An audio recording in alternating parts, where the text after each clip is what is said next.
नमस्कार दोस्तों, आज मैं आपको सावन सोमवार व्रत की कथा सुनाने जा रही हूँ। प्रेम से बोलिए भोलेनाथ की जय हो, पार्वती माता की जय हो। एक समय की बात है, एक गांव में एक गरीब ब्राह्मण परिवार रहता था। उनकी दो बेटियां थीं, उमनो और झुमनो। ब्राह्मण बहुत पेटू था, हमेशा कुछ ना कुछ खाने की ताक में लगा रहता था। एक दिन उसे पीठा पकवान खाने की इच्छा हुई तो उसने अपने पत्नी को अपनी इच्छा बताई। पत्नी ने कहा, सो तो ठीक है, पर पीठा के लिए घर में चावल का आटा, गुड़, नारियल आदि कुछ भी नहीं है। ब्राह्मण ने कहा, तुम चिंता मत करो, मैं सब चीज़ों का जुगाड़ करता हूँ। वह यह कहकर भिक्षा मांगने के लिए निकल पड़ा। दिन भर इधर उधर से भिक्षा मांगकर बहुत देर रात घर पहुंचा। उसकी पत्नी ने पीठा बनाना शुरू किया। एक भी पीठा इधर उधर न हो जाए, इसलिए वह ब्राह्मण जमकर बैठ गया। उसके हाथ में एक रस्सी का एक बड़ा धागा था। हर पीठे के बाद वह रस्सी में एक गांठ लगा देता था। इस तरह वह पीठों का हिसाब रखता रहा ताकि एक भी पीठा कम ना हो। उमनो झुमनो सो रही थीं। पीठा बनने के क्रम में आवाज होने से दोनों की नींद खुल गई। एक माँ के पास आकर बोली, मुझे भी पीठा दो ना माँ। ब्राह्मण की पत्नी जानती थी कि ब्राह्मण जितना पेटू है उतना ही गुस्सैल भी है। उसने कहा, बेटी यह तुम्हारे लिए नहीं है। क्यों? उमनो ने पूछा। माँ ने कहा, इसमें से अगर तुमने एक भी पीठा खाया तो तुम्हारे पिताजी जंगल में ले जाकर तुम्हें छोड़ आएंगे। हमें जंगल में छोड़ते हैं तो छोड़ने दो, मुझे तो एक पीठा चाहिए। उमनो ने मचलते हुए कहा। मजबूर माँ को एक पीठा देना पड़ा। पीठा खाकर उमनो सो गई। कुछ देर के बाद झुमनो की भी नींद खुल गई। वह भी माँ के पास आकर पीठा मांगने लगी। माँ जब उसे टालना चाहा तो उसने भी प्रश्न किया। माँ ने कहा, पीठा खाने से तुम्हारे पिताजी तुम्हें जंगल में ले जाकर छोड़ देंगे। झुमनो ने कहा, भेजते हैं तो भेजने दो। माँ ने उसे भी चुपके से एक पीठा दे दिया। पीठा खाकर झुमनो अपने दीदी उमनो के पास जाकर सो गई। ब्राह्मण की पत्नी सारी रात पीठा बनाती रही और ब्राह्मण बैठकर पीठों का हिसाब करता रहा। सारा पीठा बनते बनते सुबह हो गई। पीठा खाने के लिए ब्राह्मण इतना उतावला था कि बिना हाथ पांव धोए, बिना नहाए, बिना पूजा पाठ किए केले का एक बड़ा पत्ता बिछाकर पत्नी को सारा पीठा लाने को कहा। ब्राह्मण की पत्नी ने सभी पीठों को केले के पत्ते पर रख दिया। ब्राह्मण एक एक पीठा खाता जाता और रस्सी की एक एक गांठ खोलता जाता। दो पीठे कम पाकर उसने चिल्लाकर पत्नी से कहा, समझ गया तुम्हारी चालाकी। तूने दो पीठा दोनों लड़कियों को दे दिया है। यह दोनों लड़कियां मेरा एक दिन जान लेकर रहेंगी। दूसरे दिन सुबह ब्राह्मण ने दोनों बेटियों को बुलाकर कहा, चलो तुम्हें तुम्हारे बुआ के घर लेकर चलती हैं। यह सुनकर दोनों अवाक रह गईं। आश्चर्य से उन्होंने पूछा, हमारी कोई बुआ भी है क्या? यह तो हमें मालूम नहीं था। हाँ भाई हाँ, तुम्हें पहले बताया नहीं था। अब चलो जल्दी करो। उमनो झुमनो दोनों बहनें कहीं भी घूमने नहीं गई थीं। बुआ के घर घूमने की बात सुनकर झटपट तैयार हो गईं। ब्राह्मण की पत्नी सब समझ रही थी और आश्चर्यचकित भी हो रही थी, पर ब्राह्मण के क्रोध के डर से वह कुछ बोल नहीं पा रही थी। विवशतावश उसकी आंखों में आंसू आ गए और पीठा देने के कारण वह मन ही मन अपने आप को कोस रही थी। उमनो झुमनो को ब्राह्मण सारा दिन इधर उधर घुमाता रहा, फिर उन्हें लेकर घने जंगल में पहुंचा। तब तक अंधेरा हो चुका था। दोनों बेटियों ने पूछा, बुआ का घर अब कितनी दूर है? ब्राह्मण बोला, बस अब हम लोग पहुंचने ही वाले हैं, लेकिन हम लोग अब चल नहीं पा रहे हैं। दोनों ने कहा, तो फिर तुम दोनों उस पेड़ के नीचे थोड़ा सा आराम कर लो, मेरे गोद में सिर रखकर थोड़ा सा सो लो, उसके बाद हम आगे चलेंगे। पिता की बात मानकर दोनों पिता के गोद में सिर रखकर सो गईं। दोनों इतनी थकी थीं कि लेटते ही उन्हें गहरी नींद आ गई। सुनहरा अवसर देखकर ब्राह्मण ने दोनों बेटियों का सिर गोद से उतारकर सिर के नीचे पत्थर रख दिया। फिर जेब से एक आलते की शीशी निकालकर आलते को इधर उधर छिड़क दिया। उसने सोचा कि जब दोनों बेटियां उठेंगी तो आलते को खून समझकर सोचेंगी कि कोई जानवर उनके पिता को घायल करके उठाकर ले गया है। वह अपने बेटियों को जंगल में छोड़कर घर वापस आ गया। पहले झुमनों की नींद खुली। अपने पिता को वहां न पाकर वह घबरा गई। उसने सोचा निश्चय ही पीठा खाने के अपराध के कारण उसके पिता उसे जंगल में छोड़कर चले गए हैं।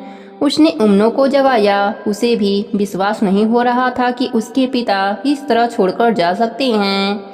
वह चारों ओर फैले आलते को खून समझकर बोली, लगता है पिताजी को बाघ उठाकर ले गया है। उम्नो ने कहा, फिर हमारे माथे के नीचे पत्थर कहाँ से आया?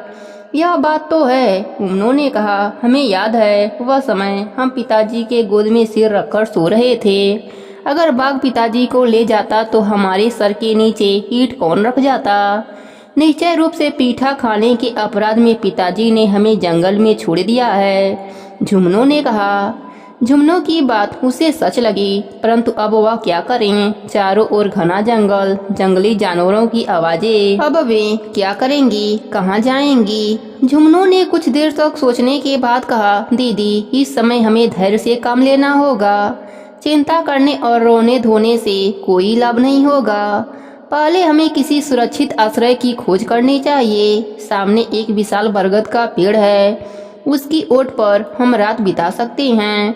फिर उन्होंने बरगद के पेड़ की ओट में रात बिताई। सुबह होते ही वह जंगल से बाहर निकलने के लिए तेज कदमों से चलने लगीं। कुछ दूर जाने पर उनकी दृष्टि कुछ देव कन्याओं पर पड़ी। वह कोई पूजा कर रही थीं। उन्हें देख दोनों ने सोचा, यह किसकी पूजा कर रही हैं? तभी कहीं से आवाज उन्हें सुनाई पड़ी, यह लोग भोलेनाथ की पूजा कर रहे हैं। क्यों? यह दोनों ने पूछा। उत्तर मिला, दरिद्रता से मुक्ति पाने के लिए। उम्नो झुमनो उस ओर बढ़ी। वहां उनके खड़े होते ही पूजा का कलश उलट गया। देव कन्याएं चिल्ला उठी, कौन है यह पापीन? क्या चाहती हो तुम दोनों? वह दोनों बोली, हम अत्यंत असहाय हैं। हमारे पिताजी कल रात हमें जंगल में छोड़कर चले गए हैं। घूमते घूमते हम यहाँ आ पहुँचे हैं। हम पर दया कीजिए। उनकी कातर बाड़ी को सुनकर देव कन्याओं का मन पसीज गया। उन्होंने कहा, जाओ सामने के तालाब में स्नान करके आओ, फिर हमारे साथ पूजा करना। दोनों उम्नो झुमनो तालाब में स्नान करने गईं। पानी में पैर रखते ही तालाब का सारा पानी सूख गया। उन लोगों ने वापस आकर देव कन्याओं को सारी बात बताई। तब तक देव कन्याओं ने दूब की एक अंगूठी तैयार कर लिया, उन्हें दिया और कहा, पहले इसे तालाब में फेंकना, फिर उनमें उतरना। किसी प्रकार की असुविधा नहीं होगी। दोनों उम्नो झुमनो तालाब के पास पहुंची और दूब की उस अंगूठी को उस तालाब में फेंक दिया। देखते ही देखते तालाब पानी से भर गया और वह दोनों उसमें स्नान कर लौटी। पूजा समाप्त होने पर देव कन्याओं ने उन्हें वर मांगना सिखाया। देव कन्याओं के कथनानुसार दोनों बहनों ने भोलेनाथ के सम्मुख अपनी मनोकामनाएं प्रकट की। उन्हें प्रणाम करके भगवान का प्रसाद और कलश लेकर घर की ओर चल पड़ी।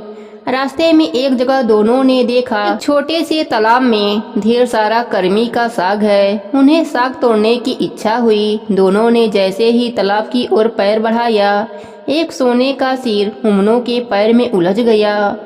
उम्नो ने उठाकर कपड़ों में छिपा लिया। उसके बाद दोनों घर की ओर चल पड़ी। घर पहुंचने पर उनके पिताजी ने उन सोने के सिर को देखा तो घबराकर चिल्लाते हुए बोले, यह क्या है? इसे यहाँ क्यों लेकर आई हो? क्या हमारे हाथों में हथकड़ी लगवाओगी? पिताजी, आप यह क्या कर रहे हैं? हम तो साग तोड़ने गए थे। हमें तो यहाँ वहाँ अचानक मिल गया।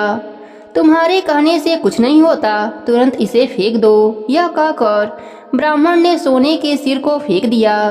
लेकिन आश्चर्य, वह सिर फिर से लौटकर आ गया। ब्राह्मण अवाक, ऐसी घटना उसने पहली बार देखी थी। उम्नो झुमनो ने जंगल में देव कन्याओं से हुई भेंट और भोलेनाथ की पूजा की सारी बातें अपने माँ को और पिताजी को बताई। ब्राह्मण की पत्नी ने सारी बातें सुनने के बाद बेटियों द्वारा लाई गई पूजा के कलश को घर में स्थापित कर दिया और माँ उसकी पूजा करने लगी। देखते ही देखते उनके घर का सब कुछ बदल गया। ब्राह्मण की पत्नी को चांद सा पुत्र हुआ।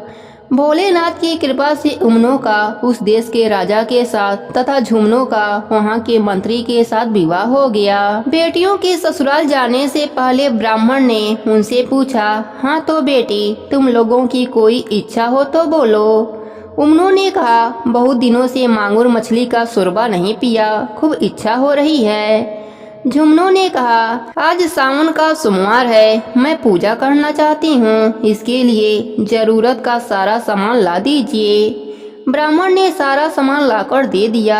अपना अपना काम निपटाकर दोनों हाथी पर चढ़कर अपने अपने पति के घर को रवाना हुई। उमनो जिस रास्ते से गुजर रही थी उसके चारों ओर महामारी फैल रही थी। लोगों का घर आग में जलकर गिरने लगे। चोरी डकैती, खून, राहजनी चारों ओर होने लगी।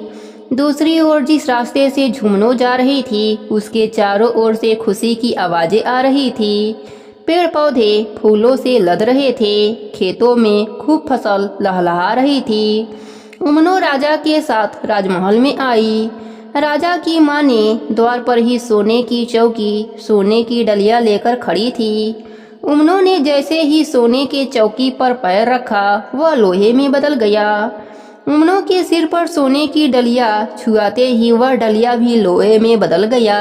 सास बड़बड़ाती हुई बोली, ऐसी कुलछनी बहू मैंने कभी नहीं देखी। उधर उमनो के साथ अलग प्रकार की घटनाएं घटी। मंत्री राजा की तरह संपन्न न थे। बहू का स्वागत करने के लिए मंत्री की माँ के पास न सोने की चौकी थी न ही सोने का डलिया था।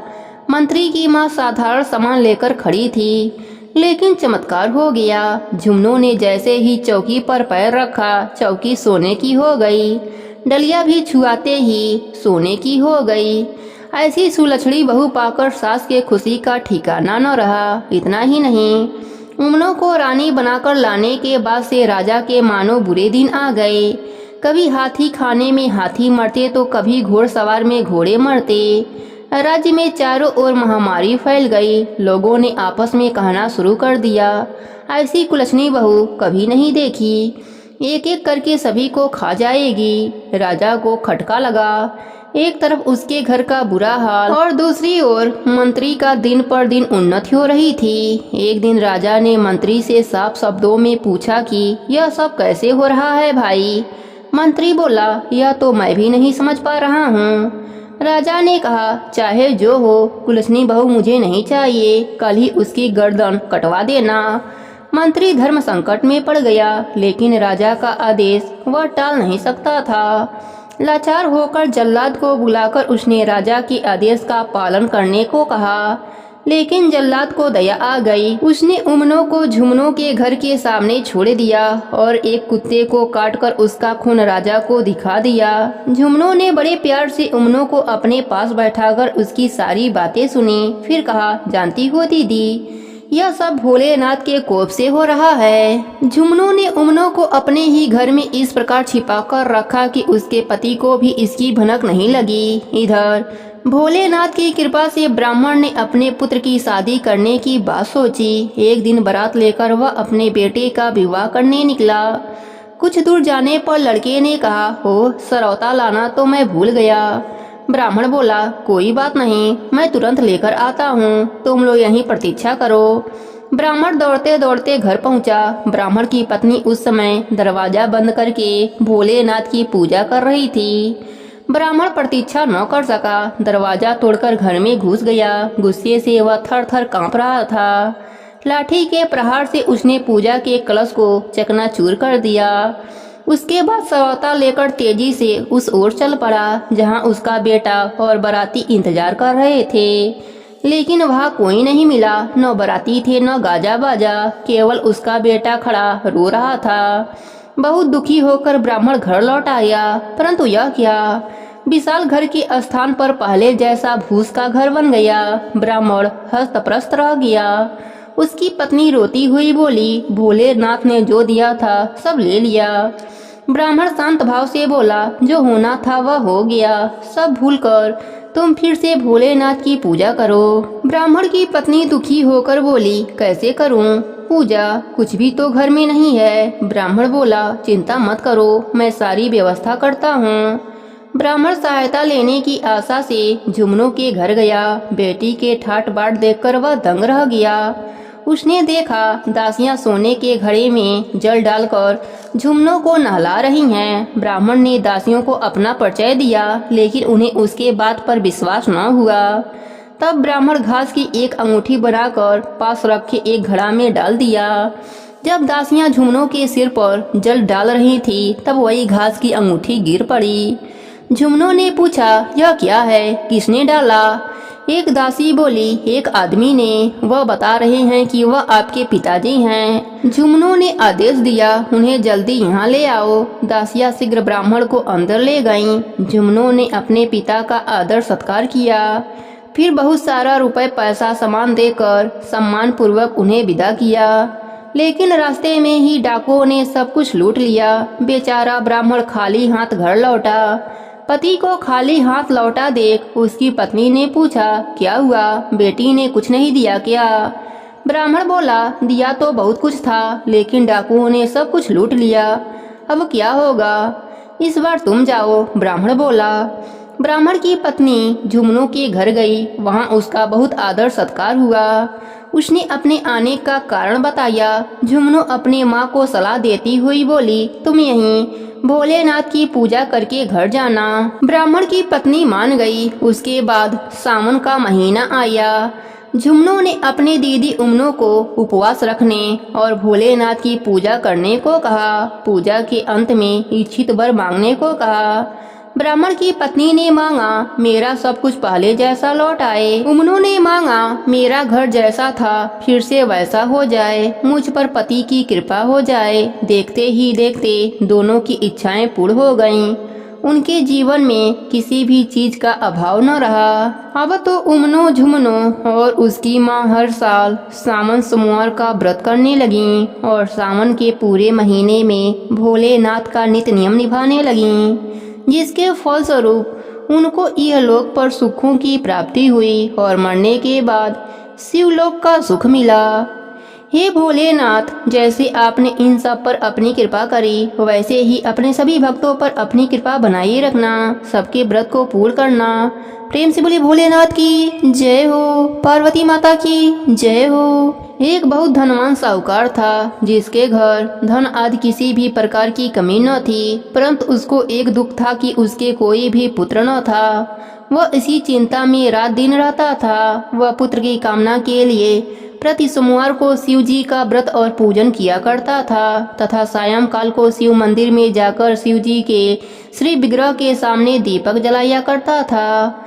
उसके इस भक्ति भाव को देखकर एक समय श्री पार्वती जी ने शिव जी महाराज जी से कहा कि महाराज, यह साहूकार आपका अनन्य भक्त है और सदैव आपका व्रत और पूजन बड़ी श्रद्धा से किया करता है। इसकी मनोकामना पूर्ण कर दीजिए।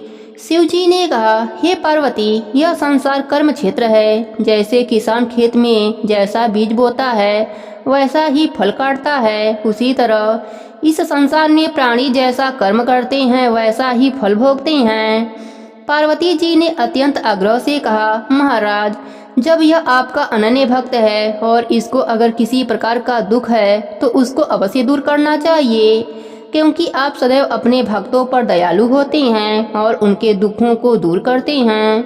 यदि आप ऐसा नहीं करेंगे तो मनुष्य आपकी सेवा तथा व्रत क्यों करेंगे? पार्वती जी का ऐसा आग्रह देख शिव जी महाराज कहने लगे, हे पार्वती, इसके कोई भी पुत्र नहीं है, इसी चिंता में यह अति दुखी रहता है। इसके भाग्य में पुत्र न होने पर भी मैं इसको पुत्र की प्राप्ति का वर देता हूँ, परंतु यह पुत्र केवल 12 वर्ष तक ही जीवित रहेगा। इसके पश्चात वह मृत्यु को प्राप्त हो जाएगा। इससे अधिक मैं और कुछ इसके लिए नहीं कर सकता। यह सब बातें साहूकार सुन रहा था। इससे उसको न कुछ प्रशंसा हुई न ही कुछ दुख हुआ। वह पहले जैसा ही शिव जी महाराज जी का व्रत और पूजन करता रहा। कुछ काल व्यतीत हो जाने पर साहूकार की स्त्री गर्भवती हुई और 10वें महीने में उसके गर्भ से अति सुंदर पुत्र की प्राप्ति हुई। साहूकार के घर में खूब खुशियां मनाई गई, परंतु साहूकार ने उसकी केवल 12 वर्ष की आयु जान कोई अधिक प्रशंसा प्रकट नहीं की और न ही किसी को भेद बताया। जब वह बालक 11 वर्ष का हो गया तो उस बालक की माता ने उसके पिता से विवाह आदि के लिए कहा तो वह साहूकार कहने लगा कि अभी मैं इसका विवाह नहीं करूँगा, अपने पुत्र को काशी जी पढ़ने के लिए भेजूंगा। फिर साहूकार ने अपने साले अर्थात बालक के मामा को बुलाकर उसको बहुत सा धन देकर कहा, तुम इस बालक को काशी जी पढ़ने के लिए ले जाओ और रास्ते में जिस स्थान पर भी जाओ यज्ञ करते और ब्राह्मण को भोजन कराते जाओ। वह दोनों मामा भांजे यज्ञ करते और ब्राह्मण को भोजन कराते हुए जा रहे थे। रास्ते में उनको एक बड़ा शहर पड़ा। उस शहर में राजा की कन्या का विवाह था और दूसरे राजा का लड़का जो विवाह करने के लिए बारात लेकर आया था वह एक आंख से काना था। उसके पिता को इस बात की बड़ी चिंता थी कि कहीं वर को देख कन्या के माता पिता विवाह में किसी प्रकार की अड़चन न पैदा कर दें। इस कारण जब उसने अति सुंदर सेठ के लड़के को देखा तो उसने मन में विचार किया कि क्यों न दरवाजे के समय इस लड़के से वरमाला का कार्यक्रम करा लिया जाए। ऐसा विचार कर वर के पिता ने उस लड़की और मामा से बात करी तो वे राजी हो गए। फिर उस लड़के को वर के कपड़े पहनाकर तथा घोड़ी पर चढ़ाकर दरवाजे पर ले गए और सब कार्य प्रशंसा से पूर्ण हो गया। फिर वर के पिता ने सोचा कि यदि विवाह कार्य भी इसी लड़के से करा लिया जाए तो क्या बुराई है। ऐसा विचार कर लड़के और उसके मामा से कहा, यदि आप फेरों का और कन्यादान के काम को भी करा दें तो आपकी बड़ी कृपा होगी, मैं इसके बदले आपको बहुत सा धन दूंगा। तो उन्होंने स्वीकार कर लिया। विवाह कार्य भी बहुत अच्छी तरह से संपन्न हो गया। परंतु जिस समय लड़का जाने लगा तो उसने राजकुमारी की चुनरी के पल्लों पर लिख दिया कि तेरा विवाह तो मेरे साथ हुआ है, परंतु जिस राजकुमार के साथ तुमको भेजेंगे वह एक आंख से काना है। मैं काशी जी पढ़ने जा रहा हूँ। लड़के के जाने के पश्चात राजकुमारी ने जब अपनी चुनरी पर ऐसा लिखा हुआ पाया तो उसने राजकुमार के साथ जाने से मना कर दिया और कहा कि यह मेरा पति नहीं है। मेरा विवाह जिसके साथ हुआ है वह तो काशी जी पढ़ने के लिए गए हैं। राजकुमारी के माता पिता ने अपनी कन्या को विदा नहीं किया और बारात वापस चली गई। उधर सेठ का लड़का और उसका मामा काशी जी पहुँच गए। वहां जाकर उन्होंने यज्ञ करना और लड़के ने पढ़ना शुरू कर दिया।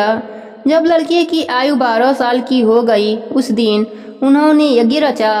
लड़के ने अपने मामा से कहा, मामा जी आज मेरी तबीयत कुछ ठीक नहीं लगती है। मामा ने कहा, अंदर जाकर सो जाओ।